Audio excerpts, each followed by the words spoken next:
Oh dear. Let's do the clapper ceremonially. Oh, he put the right date on it. Wow, how good's that?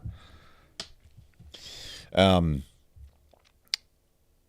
Fucking hell, it's been a crazy, crazy couple of weeks. I moved houses, which is everybody knows who's done that. It's a massive pain in the ass. There's always more things to be done constantly. We had this situation where the old real estate agent tried to hold a open home before the house has been cleaned. And he's like, oh, it's not that bad, is it? And I don't live like a fucking slob or anything, but there's like dust under the TV cabinet hasn't been done, floors haven't been mopped, all that sort of stuff. And he's like, no, no, no, it's fine. Like, we'll just hold the open home. It's okay. We've already booked it in. I'm like, bro, trust me, no one's going to come in here and be like, sick. This place looks mad. It's a nice place, but not when it's not cleaned up properly and not when it's not sorted out. But yeah, moving house, such a punish. When it's done, massive sigh of relief, and then you never want to do it ever again until inevitably, at least in history, the history of my life, 2 or 3 years later, you do it again. I've moved houses probably 7 or 8 times now since I was a young kid. Actually, more, maybe even more, maybe 8 or 9. I don't specifically remember, but it's been a lot. It's been a lot to fucking deal with. If you can avoid moving house as much as possible, I definitely recommend that. Then I had the predicament, and we're getting somewhere with this, so bear with me. Then I had the predicament of new house, no dogs allowed.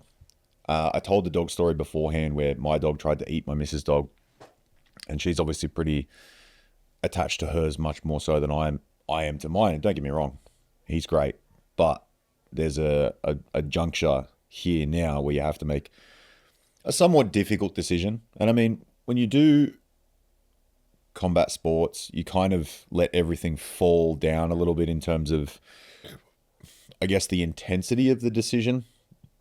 And I'll go into this in a later section as well. I've got some interesting things that have been coming up regarding some of my missus conversations. But anyway, but there's still difficult in a sense of like, you've got to make a decision that is right by all parties, and you can't get emotional about it. You can't get butthurt, and you kind of just have to accept the responsibility that whatever happens is going to be your fault, regardless of what happens. And the situation is that Mrs. is still terrified that her dog got attacked by my dog, and he had this like crazy look in his eye, and she's just extrapolating that out to what if it happens with the kids. And there's no amount of logic that can be introduced into that situation where that can change her mind, if that makes sense. And so the only logical decision is to get rid of my dog, keep hers, and then even if hers is a problem with the kid that's coming, we just send it back to her parents' house where I don't have that availability for my dog. Obviously, he lives with me. I moved out of home ages and ages ago when I was 16. And it just you just think about all of the possibilities, and you think, all right, well, I'll try and take them to like an animal shelter, a foster care. I'll see if anybody wants them, or if it comes down to the worst case scenario, you let them go, and you just let them run out of the house. And that was not something I was willing to do, at least lightly, as like a very, very far down the path of like desperation sort of decision making thing. And I think categorizing your decisions in terms of playing it out is a really good way to do things, in terms of best case scenario all the way to worst case scenario. Worst case scenario is that you live with some semblance of guilt for letting a dog go, and you have no idea where they're going to end up, whether they get hit by a car or whether they terrorize somebody else. And, you know, it's not fair to the dog. It's not fair to the other people that will be impacted by that, and so on and so forth. But it's just a logical leap that you have to make to be able to understand the situation completely, in my opinion. Like when you're coming up with a difficult decision where you have to have a conversation with somebody that you know it's going to be hard, play out the scenarios to see where it's going to lie, or where you assume it could lie, On the worst end of the spectrum, where they just flip their shit, they throw stuff at you, it ends pretty badly. It gets quite nuclear. Or it goes well, where they take on board the information and say, hey, look, that was actually on me, blah, blah, blah. The fact of the matter is, you're never going to know which is going to come until you actually do it. But I think it's a good idea, pre-framing and not going into the analysis paralysis type situation where you try and gamify every single thing that can happen, but having like chunks of things that probably will happen. Like in my situation, it's like, all right, well, if you're going to find somebody on Gumtree or Facebook Marketplace or something like that, there's going to be a couple of people you have to churn through until you find somebody good. And then you've got the secondary point of, you do the easiest option first. You ring all the shelters and all that sort of stuff, and oh, we're full. These places are perpetually full. I don't know where they keep getting dogs from. It must be a massive problem that I'm unaware of. And I've found heaps of staffies beforehand and then delivered them to places. And one I had to take to the vet, and then the vet was full. They couldn't take him, and I took him somewhere else. And then I took him to the police station where they had a chip scanner, and they finally found the owner. It turns out the owner lived 2 streets away from me. I just happened to catch the dog on the intersection of where I was coming down and around towards dinner. It ended up taking me like 3.5 hours to sort this dog out. And thankfully I was in my little shitty beat up Corolla back then. If I was in my previous car or my current car, just fucking drive past it. I'm not going to risk having that destroyed. But in the Corolla, I didn't really give a fuck. That's a nice thing about owning a beater, is just you don't really care where you park it, how many curbs you hit, or like what really happens to it that's not mechanical. Like cosmetically, you're just like, oh, fuck it, whatever, it doesn't matter. Like most of those cars are built in Japan and then imported over. And then for obvious reasons, the paint is built for a different climate than Australia. So you get like the flaking off of the paint, and it gets sun damage, and it changes quite quickly in the Australian climate comparative to the Japanese climate. And then it just ends up looking like a piece of shit like 15 years down the track. I think it was, what was it? It was a 2005 or 2006. So it was 20 years old almost. It was a couple of years ago before that I had it. And probably about 15 years old when I did buy it, and it just completely changes it. But anyway, you go through all these compartmentalized segments of what you think would happen, and then you just let it go. And I think you find a lot of freedom in the letting go of it. And we ended up dropping my dog off to a lovely 20-year-old kid. I think his name was Ali or something like that. Lebanese kid in the city, near the city, inner west. And he was texting my missus, who put the ad up on Gumtree, and he was basically saying that he was struggling a little bit moving out of home, and he wanted a dog, but all these breeders were trying to charge him 3, 4, 5 grand for a dog. And I don't know what breeder inflation is at the moment, but there's some criminal prices for some dogs coming out, like French bulldogs that are like 10 grand, dash hounds that are 5 to 7,000. You're kidding yourself. You're absolutely kidding yourself. And especially with those two breeds comparative to my dog Staffies, they're cinder blocks with legs. They're fucking indestructible. They'll ruin some shit, but they're indestructible. They never go to the vet, never have any problems. They're sweet all the time. Dachshunds and French bulldogs have like gluten allergies. You got to take them to the vet constantly. You got to like clean their ears out all the time. It's just a fucking massive headache, especially for the costs associated at the beginning. Like your upfront cost is quite high, and then the upkeep, where they have to have surgery on their backs for the dachshunds and surgery on their noses for the French bulldogs. I have a theory that the breed French bulldog was invented by vets that wanted to make more money off nose surgeries and other bits and pieces, because if you look at it from a business perspective, the LTV in terms of vet costs for a French bulldog is 10 times what I've paid for my dog. But anyway, we ended up dropping him off to this really nice guy's house, and he said he was a little bit lonely moving out by himself for the first time, and it's been 6 months, and he like has friends over every now and again, but it's like kind of sparingly, and just wanted a dog but couldn't afford it. And so there was a perfect match essentially. So we dropped him off yesterday. My missus is freaking out. She's crying, going fucking crazy. She goes, "Oh, you're not sad?" I'm like, "Look, I'll probably think of it in a sense of missing him in like a month's time, 2 months' time, something like that. When there will be like a queue. I always use the bakery queue because everybody can empathize with the situation where you walk past a bakery and you smell like the fresh croissants in the morning, and it's just that smell that wafts into your nostrils. You're like, oh, it immediately makes you drool every single time, and that's the cue to the what's the word for it? The stimulus inside your body that makes you salivate. Like you think of your favorite food, like a really well cooked steak, like a medium rare. It's heavily salted. It's got the crust on top. It's been dry aged a little bit. Like even now, I'm just fucking salivating. Even in a less attractive example, you just think about squeezing lemon juice into your mouth, and you can get the saliva reaction quite quickly. If you ever got a dry mouth, I recommend it. Try it. But you can start to have that cue for the behavior. And it's when you smell something or you have this vivid imagery or that sort of thing. And I'm aware of this psychologically, so it'll probably come up in the next couple of weeks. There'll be a cue, but then there won't be the behavior.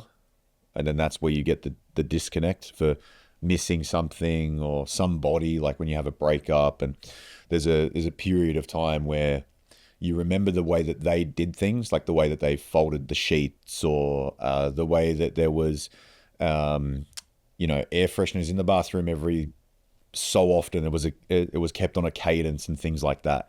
You have these responses in your brain where it clicks and you just remember it straight away. It throws you back right into that moment. There's a really cool phenomenon that happens within the brain regarding like your neurochemistry and how it all attaches itself to these cues. And it's this thing where you get to a stage of getting shot back into like primary school when you hear a specific song, or you have a meal and it throws you back to your childhood where your mum was making that specific food. And it's a really cool thing to play with and to think about, and you can actually do it forwards. We've spoken about this a lot on the show. But you can actually do it forwards of what is going to be the response and the feeling that I have when I achieve the thing that I want to achieve. And it's a really nice dynamic that you recognize that your brain can work backwards and then forwards as well. It's all happening now, but backwards and forwards. And she's obviously a lot more emotional about everything, really. But yeah, these things that will hit you based on specific cues. But I think as well, like what I was explaining yesterday, if you're ever coming up against a difficult decision, I think it's the most difficult if it's immediate. Like you have to make a decision right now. You can't weigh up all the options and sort of navigate your way through it. This has been coming for a long time. So it's like a 6-month endeavor where I've pretty much made the decision that I was going to get rid of him to save face and make sure that everybody in the situation was taken care of. And the way that my brain operates, or the way that I've taught myself to operate, is this idea of radical responsibility. Everything's your fault. It doesn't matter. Responsibility will always fall on your shoulders, regardless of whether you think that it should or not. And I think it's a really good way to operate in life. And it's served me very well in the last probably 3 or 4 years.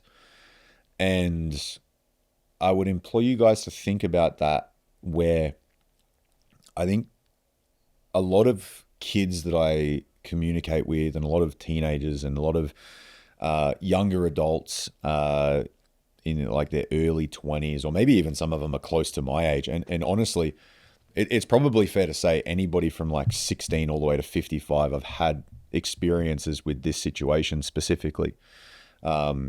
Most notably, it's from like Q&As on my Instagram stories. But people just have an unbelievable knack to excuse themselves from moving forwards because of some intangible circumstance that they just can't change anything about. Or the way that they speak to themselves or about themselves, I pick it up instantaneously because I had to work on this very, very diligently for a long time. And that is the seed of all limits. It comes inside your mindset where you say, well, I'm just this type of person, or I'm this way, or I'm fat, or I'm this. And The I amness, the I am part, is how you identify with your reality. And I think I talked about this last week. It was where Chad was saying he's just unlucky. He's the most unlucky guy. And everybody always confirms that around him because he's the one who's perpetuating that same narrative again and again and again. And you'll do it to yourself without even noticing.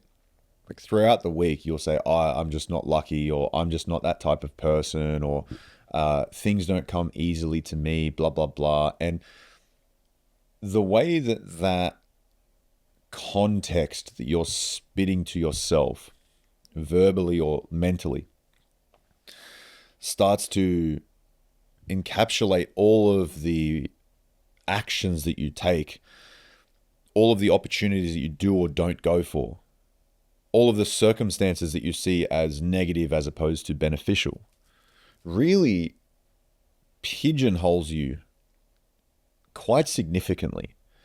And I don't think a lot of people take this into consideration of how impactful this can actually be.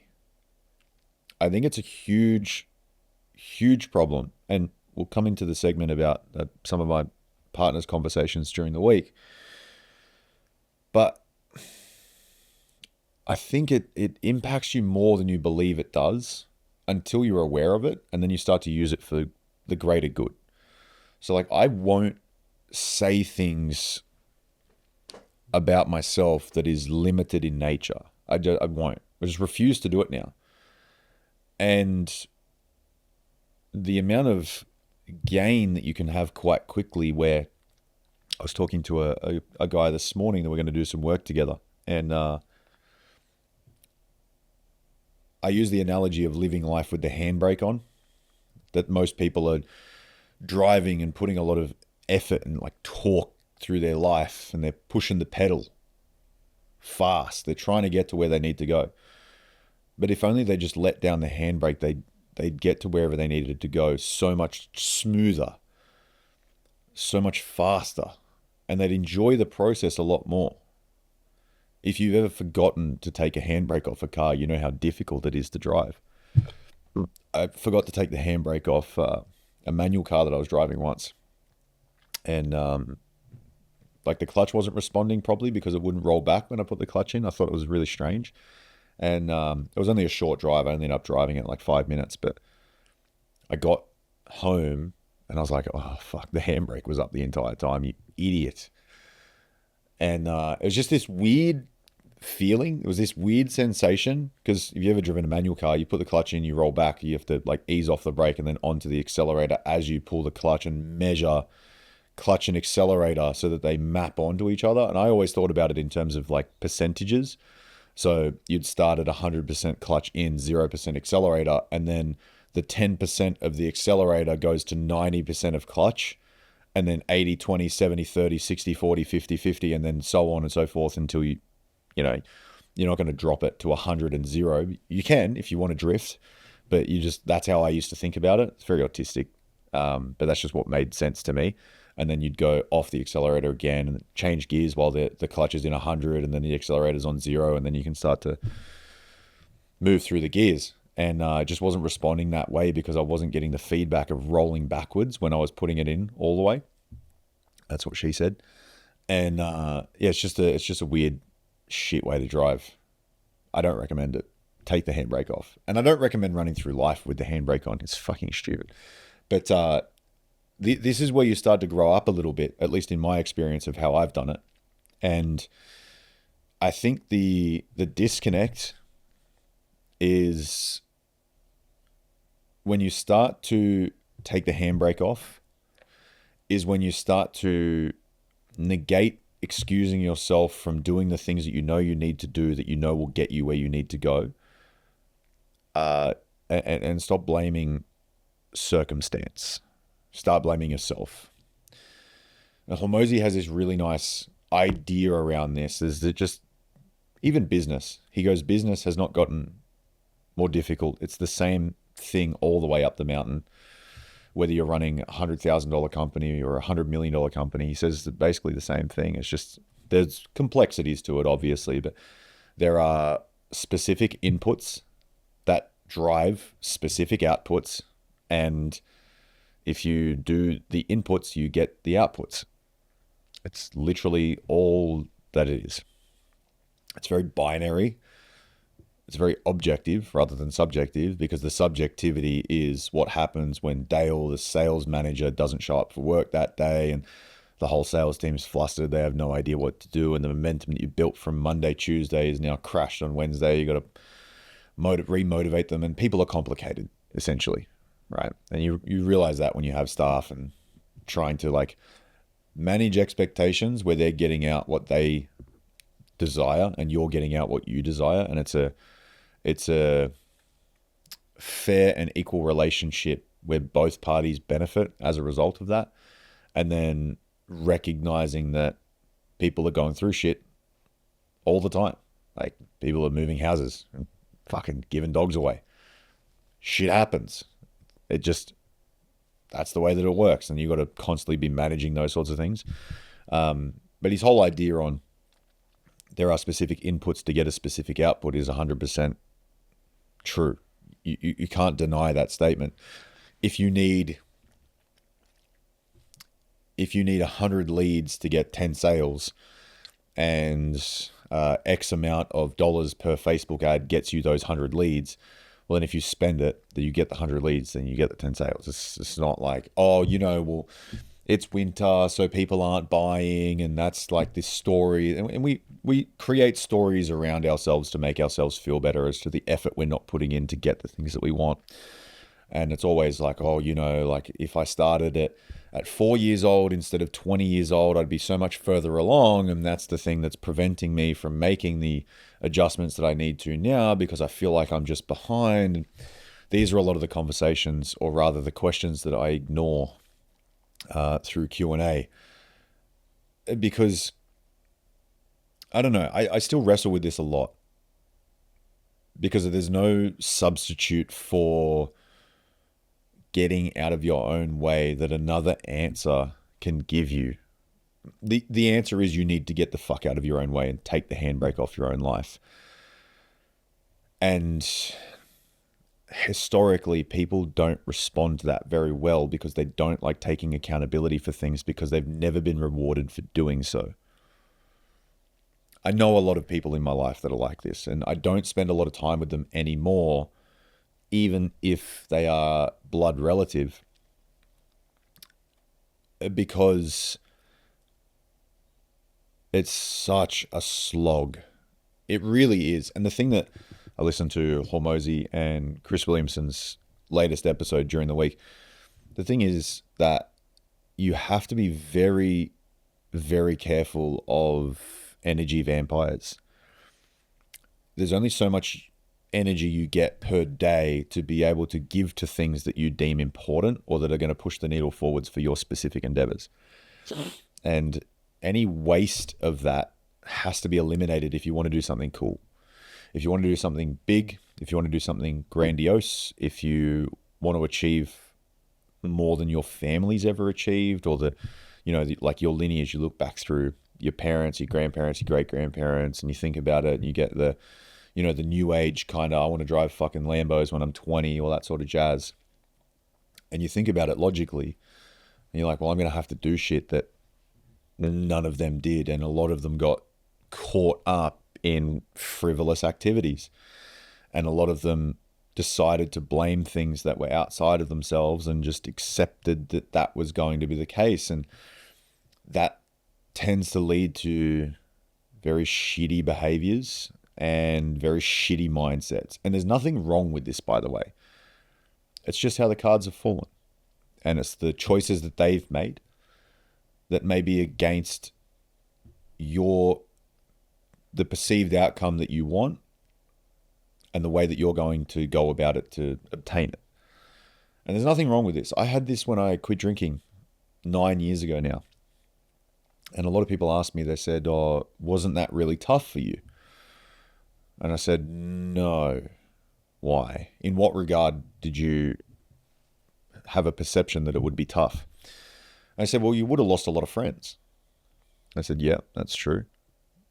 But They weren't really friends in the first place if they're willing to discard you as an individual just because you don't partake in a particular activity. Mindset is a different thing. If you have somebody that is around you that their mindset clashes with yours in terms of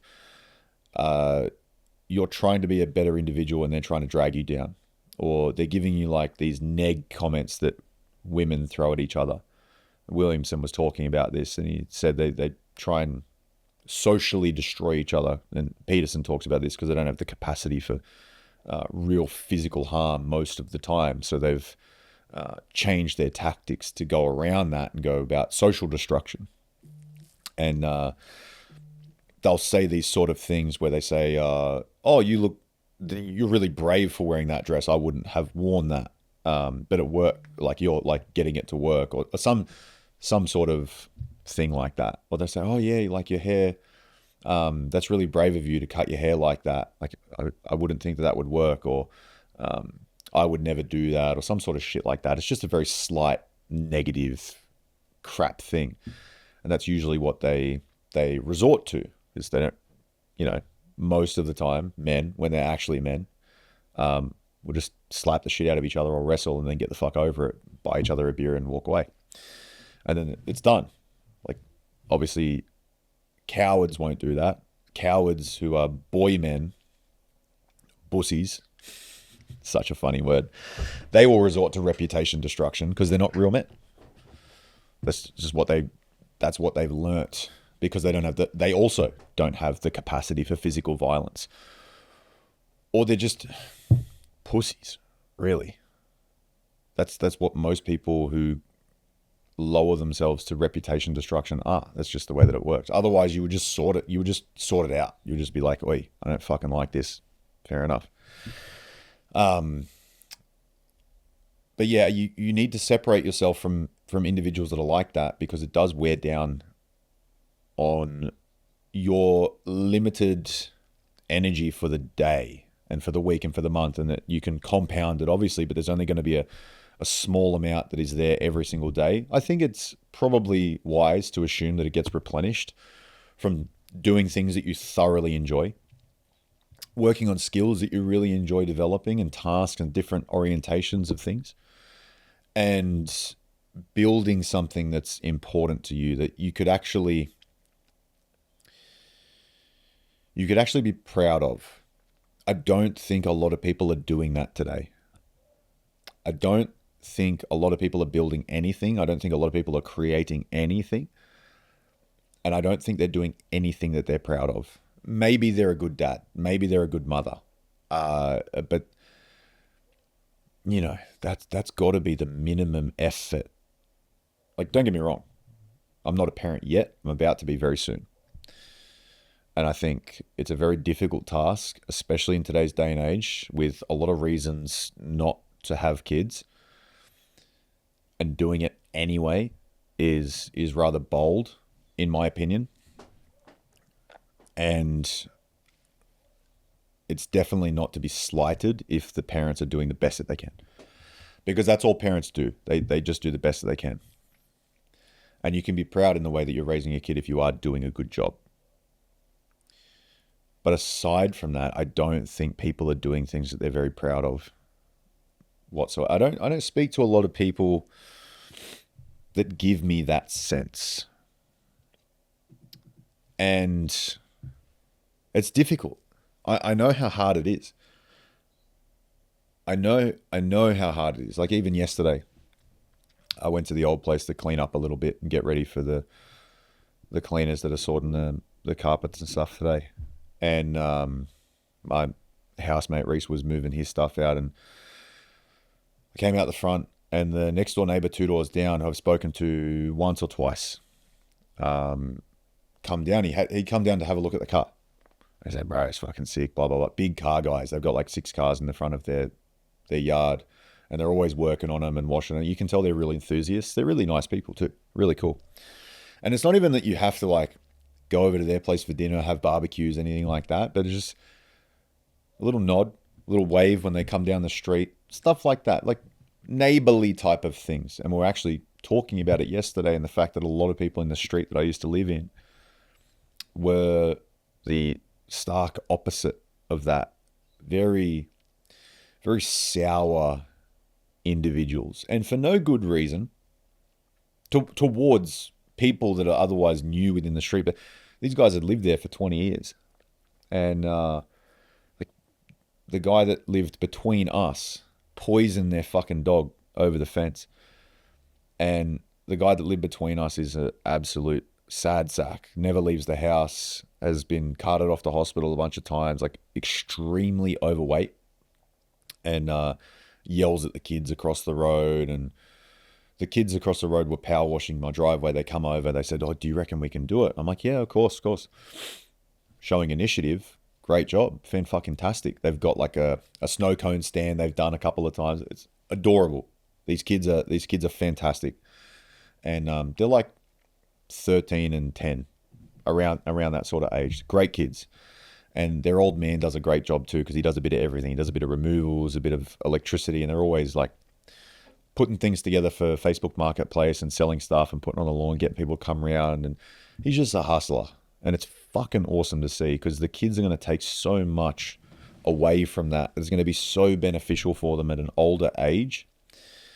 And you see that, and I see the amazing qualities. And they come over, they shake your hand, "Hey, how are you?" Like, mate, you can't ask for much more than that from young kids that have that courage. I was never like that.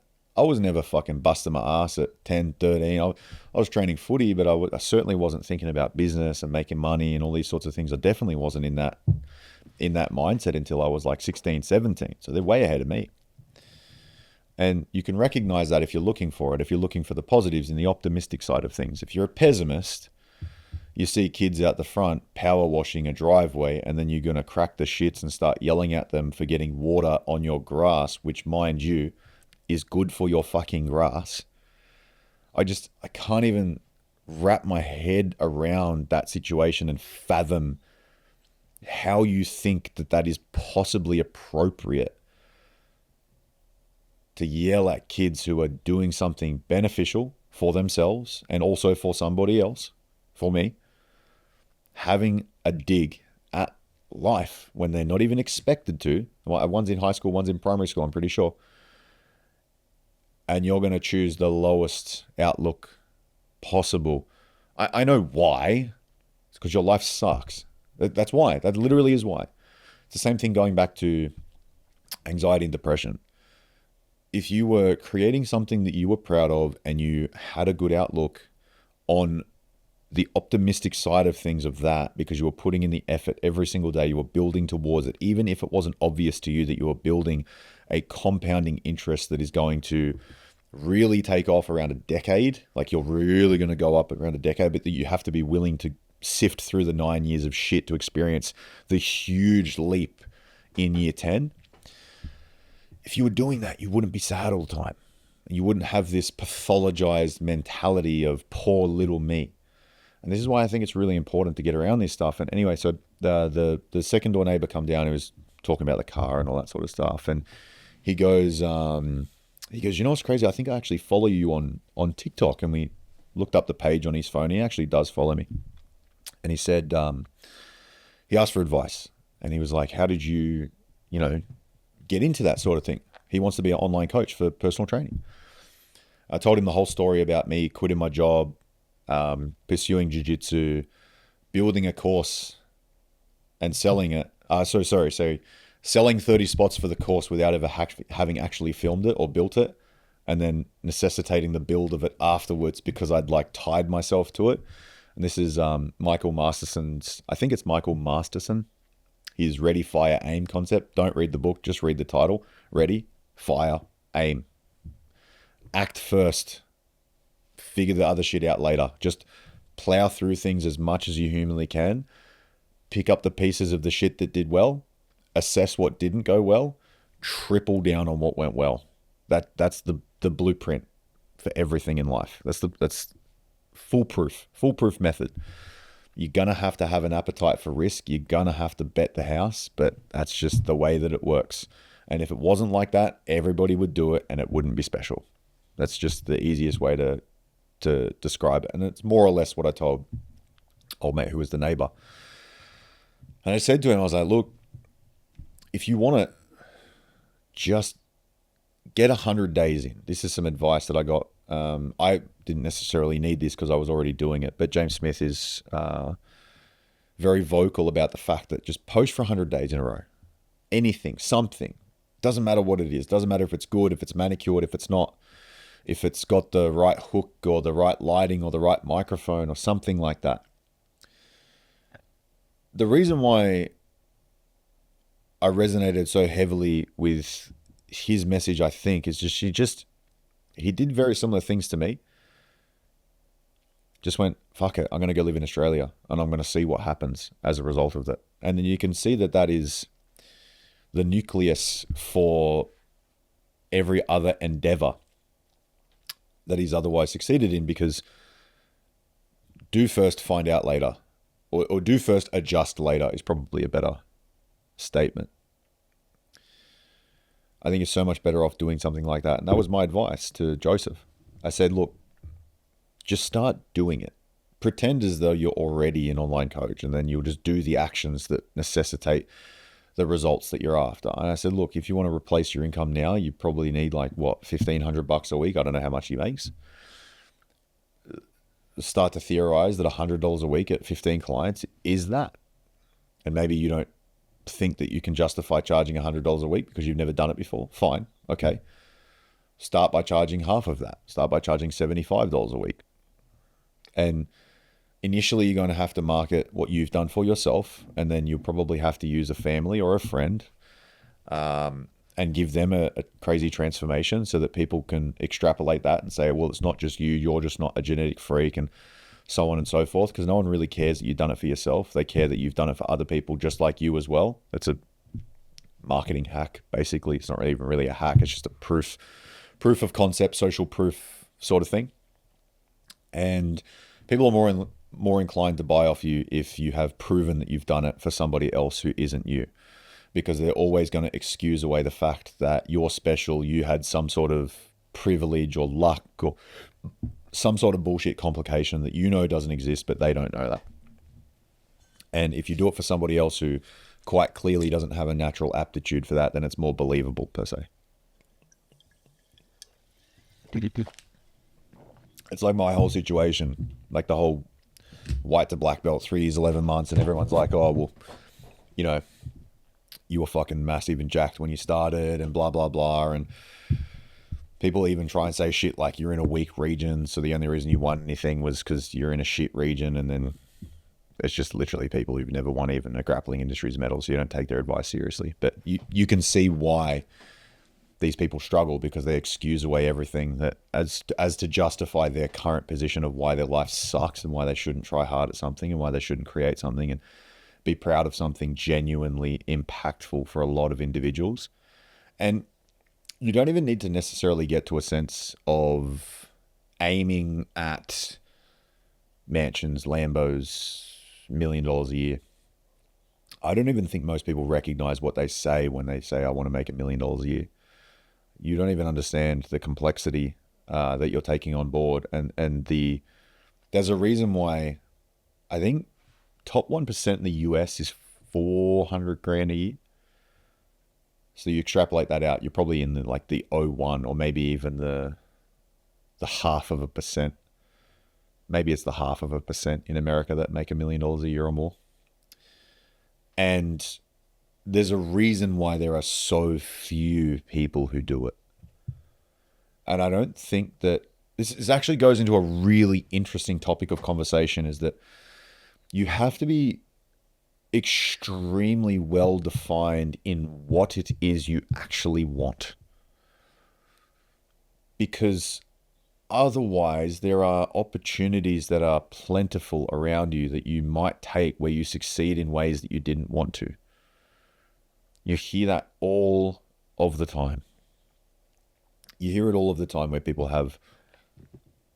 I was talking about talking to a mate about this not long ago when he was saying he's getting a promotion, they're going to double his salary. And I said, what's the requirements difference? And he said, basically nothing. I said, well, that's fantastic as long as they're legitimate about their claim that it's basically no difference. You're just hopping from one company to another. because people will take on a doubling of salary and have their eyes pinned to the amount of money that they'll be making comparative to what they are now. But they don't consider what they are forced to give up as a result of that. A lot of people end up going from 40-hour weeks to 80-hour weeks, and all of their spare time just goes to zero. And so you're rich on paper, but you've got no ability to spend it in a way that is meaningful to you anyway. So you just become this digital number hoarder, and it makes you feel worse than it makes you feel better. Like, people think that, oh, well, like if I 10x my business, then I'll have this much money and I'll be able to do these many things. But if you 10x your business, you'll 10x your responsibilities and your work rate. And you can't handle that, obviously, because you haven't done it. And even if you were to do it, you could implode underneath the pressure of that because you were wishing for something you didn't really want.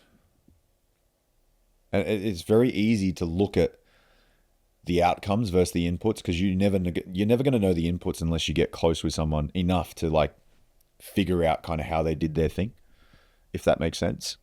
And it's very easy to look at the outcomes and go, yeah, I want that. I want the nice house on the beach with the waterfront view, and I want the mansion, and I want the nice car and all that sort of stuff. And it's okay to want those things, but make sure it's what you actually want, because you don't know what it takes to get it, and you're going to find out. But if you trade away your life for something that you didn't really want, that's, no matter how much you succeed, that's failure. It really is. People say they want nice things and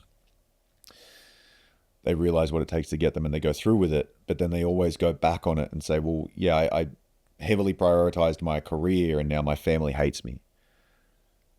And they start to go into this logical deconstruction of, well, if I could have my time again, I would choose the family option. And it's kind of intellectually dishonest to even think of that, because you didn't. You didn't choose family. You chose the thing that you said you wanted. And you got what you wanted. The real curse of the universe is you get exactly what you want. And people are not very privy to that. They think they don't get what they want, but they do. In terms of what they're willing to give up to get it. And in terms of succeeding in other people's means as well. In other people's eyes. Like the whole keeping up with the Joneses thing. Like you take unprecedented risks to get to a situation where you appear as some sort of individual.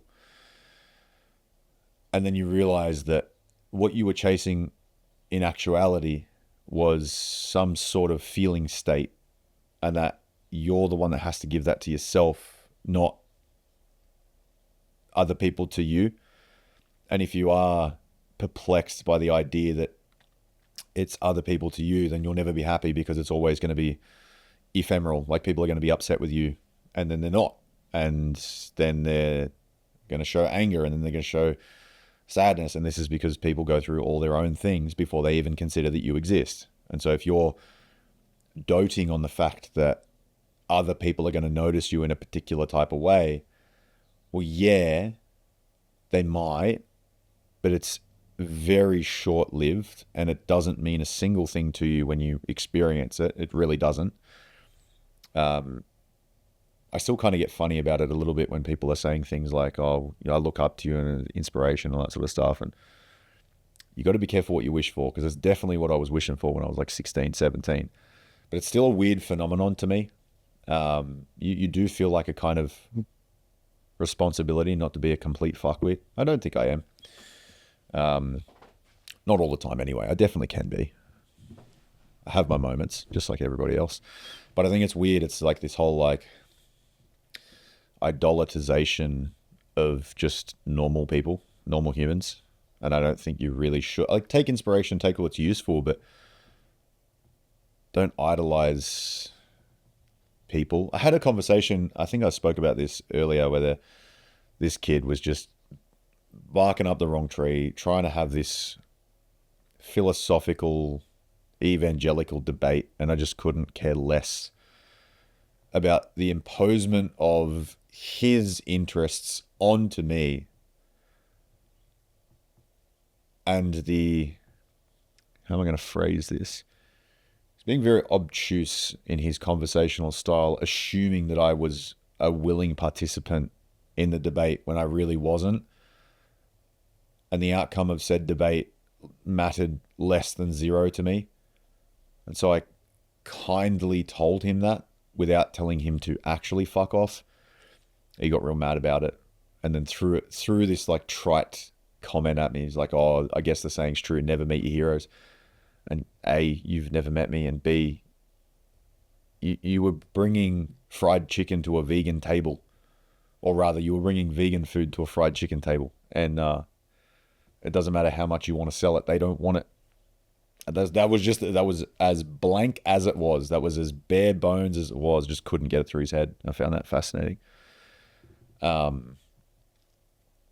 But yeah, you got to be careful what you wish for, because I don't think people really think it through, and I don't think people ever take the time to consider that what they are trying to achieve is not what they want.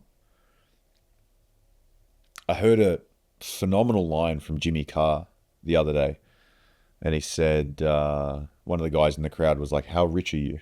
And he responded, "I have 100 money." Just as like a throwaway comment. He's very good at what he does. Very respectable work ethic, Jimmy Carr.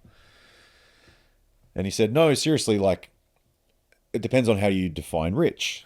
I define rich as making more money would not change what you do. And I was like, wow, that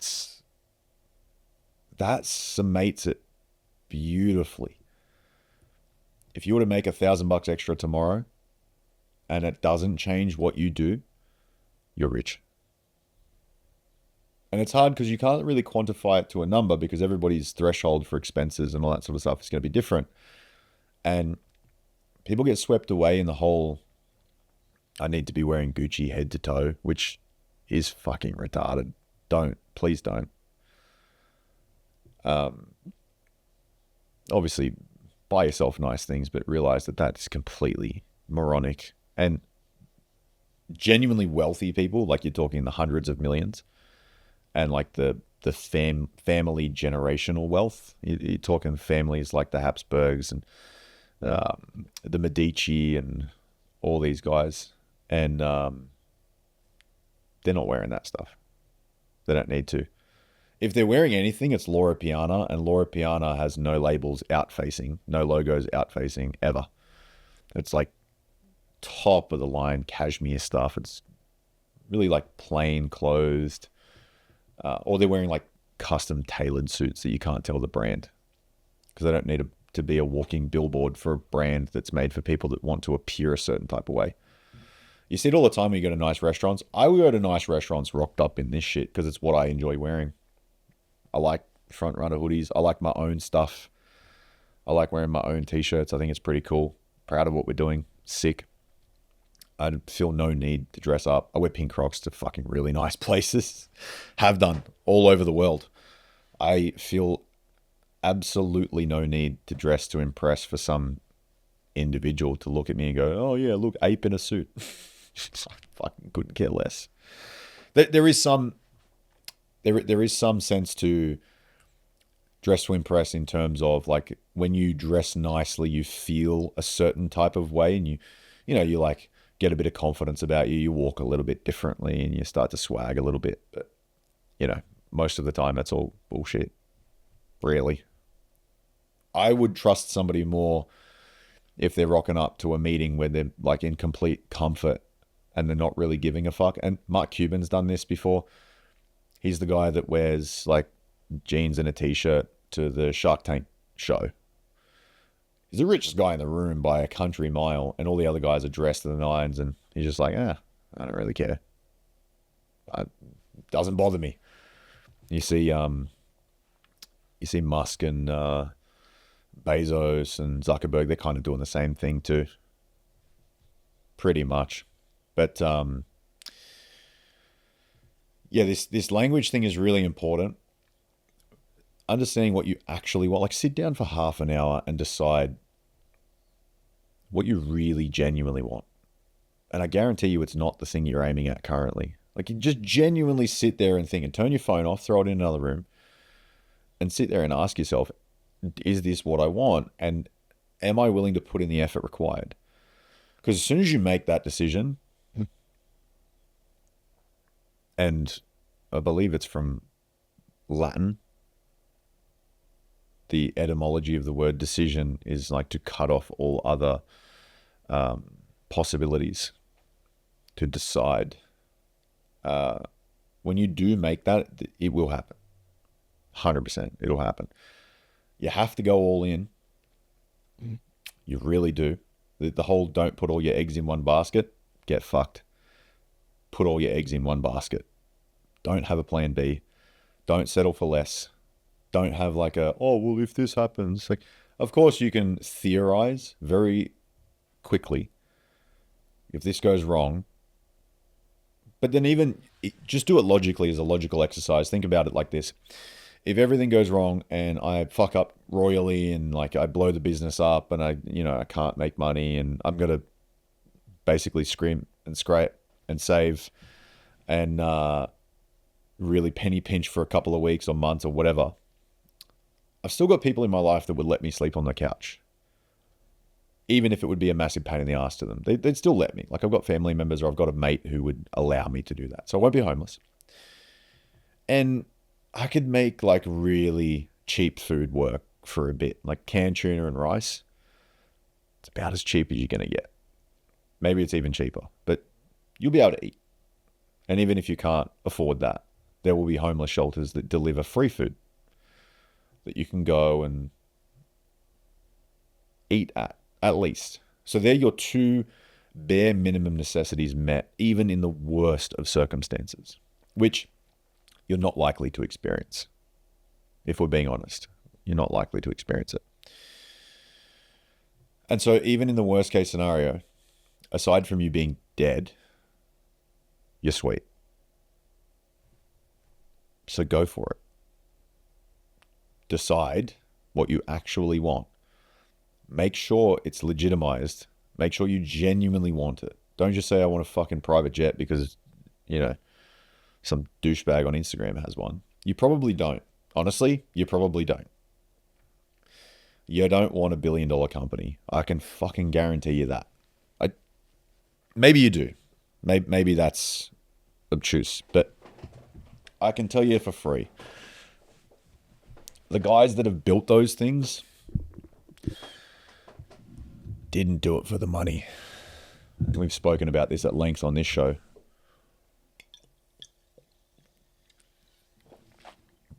You can't do it for the money. You can't have any success doing it for the money in the long term. You'll destroy yourself. Because let's say, for example, you're in your position currently, you on the average median scale, at least in Australia, if you're listening to this, you probably earn anything between $800 and $1,500 a week on average. Maybe even up to $2,000 a week. Maybe you're killing it. As soon as you make $5,000 in one hit, like 2.5 weeks salary, it'll be the biggest rush of endorphins. I remember this vividly. It'll be the biggest rush of endorphins and you won't be used to it. And because you're not equipped to deal with that, because you haven't experienced it very often, you'll spend it immediately.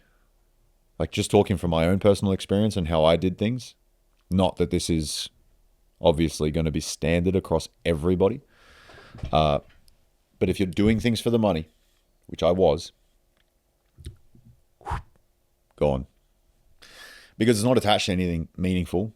It's not in the pursuit of building something. Like you have to have like this declarative aim that you're working towards. This was a really nice question that summates it beautifully. This was Gary V on the Iced Coffee Hour, I'm pretty sure. And he said to Stephen Graham,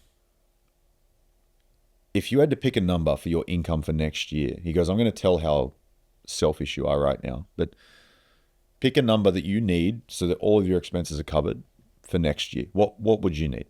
And I think he said like 250 grand he could live off quite comfortably, like very easily. And the co-host was somewhere in the ballpark of the same. And I would agree with that number, you know. And he goes, both of you are extremely selfish. And then they're kind of like puzzled by that. And he goes, I would need $1 billion for my expenses next year.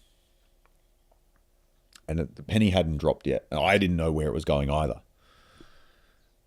He goes, the reason being is I'm so wholly committed to my vision of making the world a better place. Now, take this aside. If you don't like Gary Vee, take it aside. Just objectively look at what he's saying. I don't give a fuck if you don't like him or not.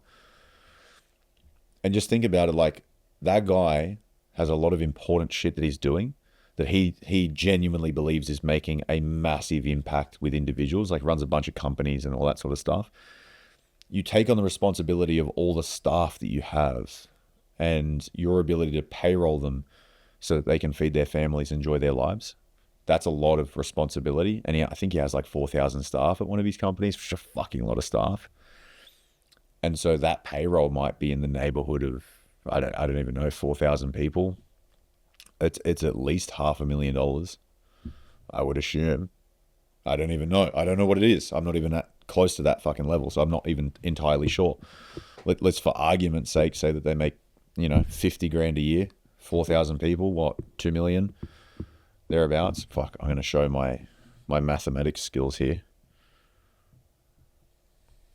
Hang on, give me a second. Sorry. 4,000 people times 50,000. Watch it be 20 million. That's 200 million. What a fucking dickhead. Until I haven't had enough caffeine today.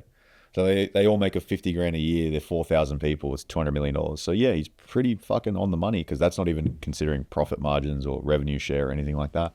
Or like bonuses, or that's just bare minimum operating. And obviously every staff member is not on 50 grand a year. There'd be a lot of them that are on 100, 200, 300, 400, depending on their role specifically. And fuck, I was way off. How funny is that? It's hard to do numbers and think about the topic of the episode continuously on the fly. That's why people have like Jamie on Joe Rogan, so you just Google shit for him. A lot of responsibility. $200 million.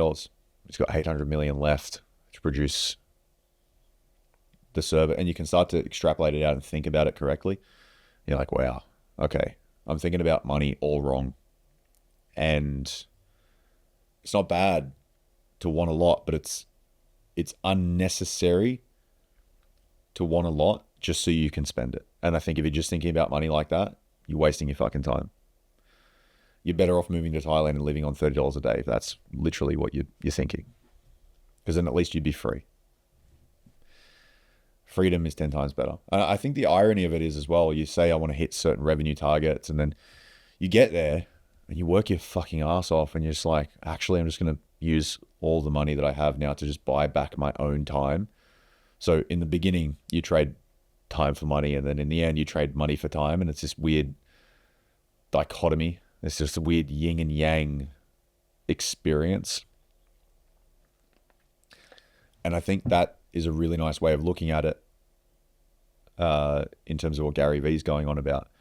If you can commit it to a very decisive aim, we're going to help a lot of individuals, whether that be you joining your team and being staff members, or whether that be charitable donations, or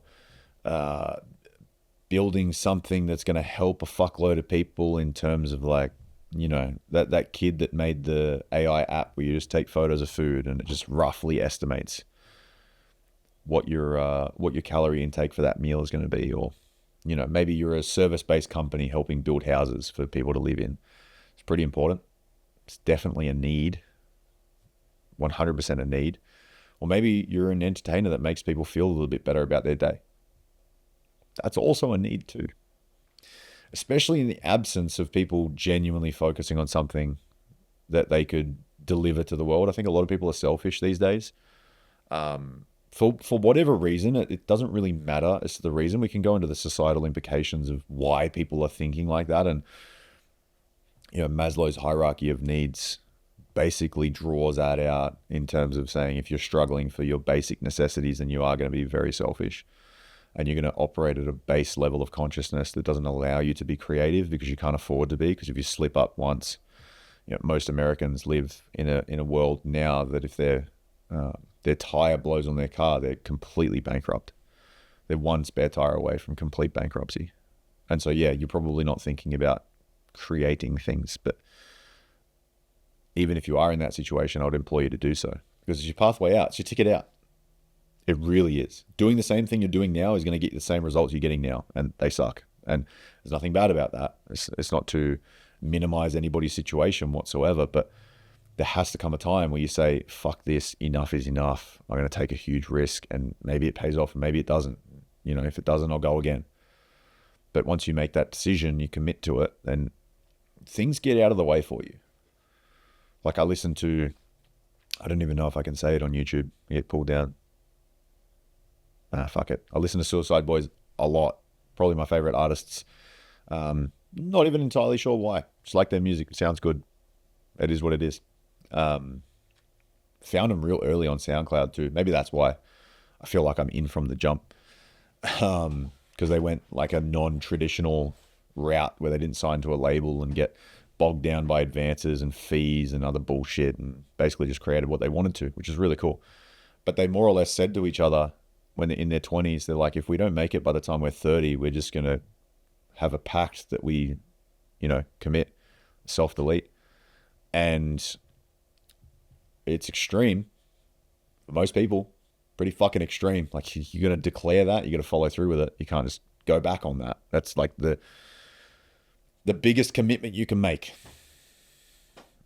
And I think more or less without those words specifically, most people I know that are doing cool shit have basically said that. They're like, I either do it or I die. They're the only two options. And the universe has a funny way of getting out of your way when you're really serious about something. Not even serious, sincere. When you're genuinely focused on bringing that to life, it'll happen. It will. And be careful, because if it's not what you want, you might get what you asked for.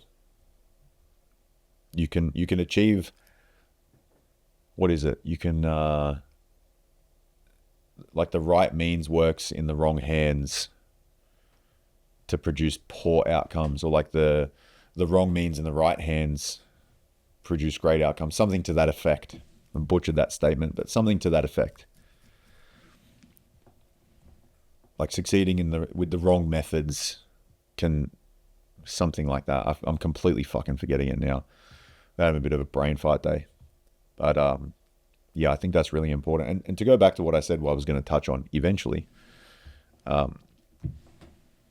there's been some conversations like certain individuals just raising their judgments of things that they're jealous about. And you listen to these conversations that get parroted to me from my partner, and these specific individuals just say things in a certain way, like, well, I would never do that. Like very reputation destruction, women chit chat sort of stuff. And the incessant nitpicking of supposed negatives is unfathomable to me. Like I would like to think that I'm pretty optimistic. Like if I look at a situation, I try and find the good in it. Most of the time. And I've had to work really hard to build that as a habit.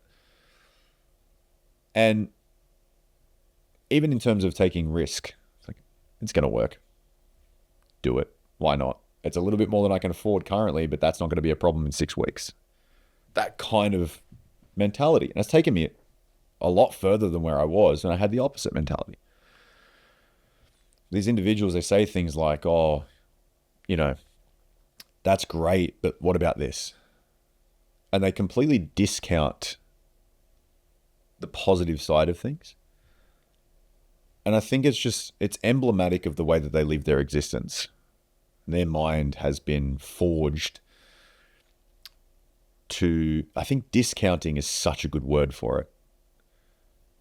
Because you're like, yeah, but. And then everything before the but's bullshit.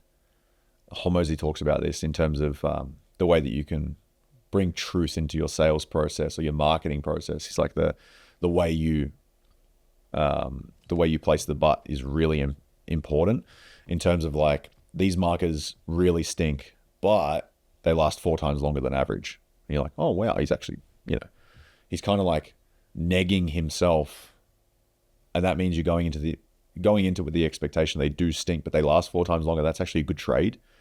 I don't really care about how they smell. I care about how long they last, but it doesn't work the opposite way. Like, these markers last 4 times longer, but they stink like shit. And the thing that you remember is the stink like shit, so then you probably won't buy it. It doesn't have the same effect. And I think that's an interesting psychological point of view that a lot of people will go, even looking at opportunities in front of them, and they'll go, I'd really like to do that, but it's going to take so much work and I'm not willing to, they're not even that truthful with themselves in terms of iterating the point of, I'm not willing to do it. It's like, but that opportunity isn't afforded to me because I wasn't born in a certain situation, or I'm not lucky, or I don't have the genetics for that. Some bullshit fucking excuse. Or like, I didn't grow up in a rich family, or I didn't have a good upbringing, or I've got anxiety, or fucking whatever. And I think it is discounting the abilities that you genuinely do have. And not everybody can be superstars at the world stage level of whatever the skill they want to acquire. Not everyone can do it, because that's just literally how statistics work. There's going to be some people that have disproportionate amount of success, and there's going to be others that don't in terms of every given field. Like, there's one company that's going to have really good fucking microphones, and they're going to outcompete everybody else who has really shit microphones. And that's just the way that it does. That's just the way that it goes. But I think not taking that as like a death sentence, taking that like, I can still succeed. I don't have to reach for the very, very tippy top, the upper echelons of billions of dollars. You don't have to drive fucking Paganis. That'd be cool. Don't get me wrong. Wouldn't say no. But am I willing to put myself in a position where I have $20 million to spend on a car and not give a fuck about it, which means I'll probably have to have like a couple hundred? Maybe. But even then, I don't know. I wouldn't know what to do with it when I got there. Maybe I'd start to assess myself and think, I fucking worked so hard for this. I'm not just going to give it up on a car. Who knows? I don't know. All options are available, but it's interesting to like jostle your way through it. And just your goal literally can be add another $300 of income to your life so that you reduce stress across the board and afford yourself the opportunity to eat where you want once a week. That's very attainable. You could do it in 6 weeks. Guarantee it. It's very attainable. And I think the real crux of this is just setting it and then going for it. And not really considering whether you can do it or whether you can't do it. Because even if you can't do it at the beginning, which it's very unlikely you will be able to because you don't have skills in the process, because you've proven to yourself that you can't because you don't have it yet. It's obvious. That's just the inputs versus outputs thing. But then you'll grow and mature and change tactics and get better and better eventually every day. And then eventually you will be able to do that in some period of time, as long as you stick to it and stay with the aim and don't discount yourself and don't hang around with people that are doing the same thing, that are knocking you down a peg. I think it's really important, as a somewhat related point as well, to not share this with anybody. Don't share it with anyone. Don't share it with your family, because they're only going to judge from their own worldview. And if their own worldview isn't where you want to be, it's going to do no use to you. It's going to harm you a lot. Especially when you're in the beginning stages of doing something cool, where you're not quite sure whether it's going to work out and you haven't really got any proof yet, which is what a lot of people struggle with, proof and certainty. They want to know it's certain in the beginning, which is a retarded viewpoint anyway, because even if you were certain in the beginning, you wouldn't do it, because you would have this insatiable desire for novelty, which we all do, which we've proven, there would be no curiosity on the path. And so you wouldn't take it. You should be like, this would be boring to me because I know how it's going to play out. What's the fun in that? There is no fun in that. Like, imagine you knew everybody's conversation before they'd even had it. You stopped talking to people. You knew every word anybody was going to say all at once before they even opened their mouth. You would never speak to anybody ever again. It would drive you insane.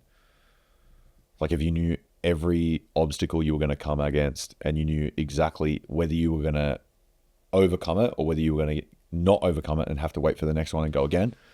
If you knew that all planned out in advance, you would try and sabotage it to just make something different happen that you didn't know what was going to happen. Just human nature. Maybe some of you would go down the path. I'm not sure. But eventually it would be boring. Eventually it would be boring enough. And eventually I think it's a self-destructive path. You would just pour yourself into unhelpful things. You see this a lot where people have some sort of success in their own rights. They make a little bit of money and just turn into different people, or they look to drugs, or they just become fucking degenerates.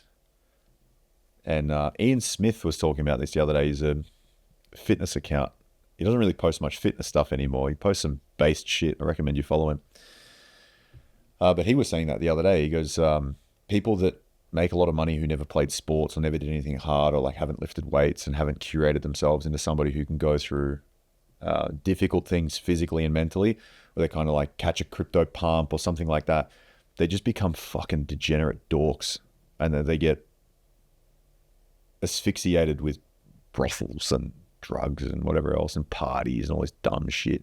You saw these, I think they were Korean kids that they'd like embezzled millions of dollars from a crypto fund somehow, or they were just stealing it from wallets, and they were spending $500,000 a night at this one nightclub in Miami.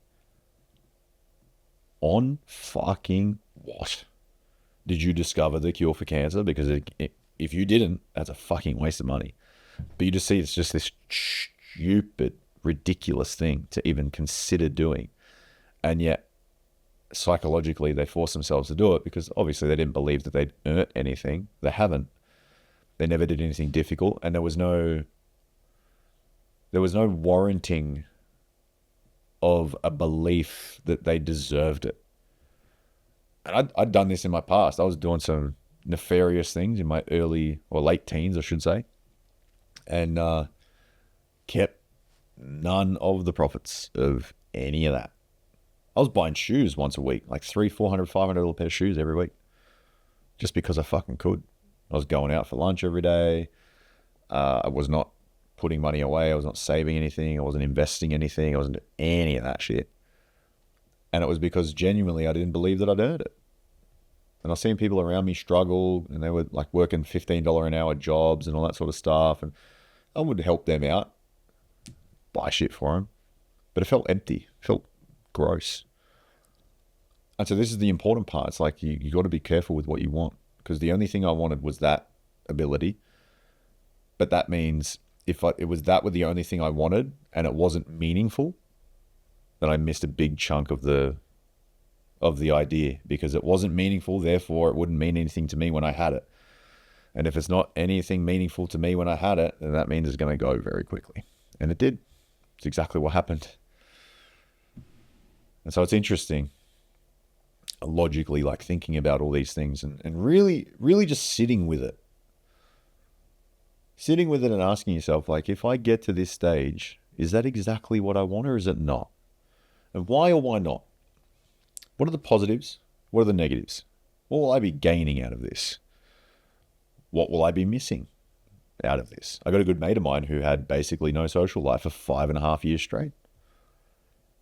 And he got everything he wanted, but sacrificed a lot to get there, and has now come around full circle and is now doing the things that he missed out on. And of course, by all means, he's definitely not in a shit position. He's very happy with where he's at. But you've got to be willing to make that trade. Most people aren't willing to do that. Most people aren't willing to miss things for 5 years straight. They're just not. They really aren't. And so you got to consider that if it's worth it or not, and if it's what you actually want. It's worth thinking about. Anyway, hopefully that. Oh wow, I do this every week now. Hopefully that tickles your brain a little bit, and you start to consider what you're actually going for and why it's important to you, and actually aiming at fucking something in the beginning. It's the most important thing. But that make it genuine.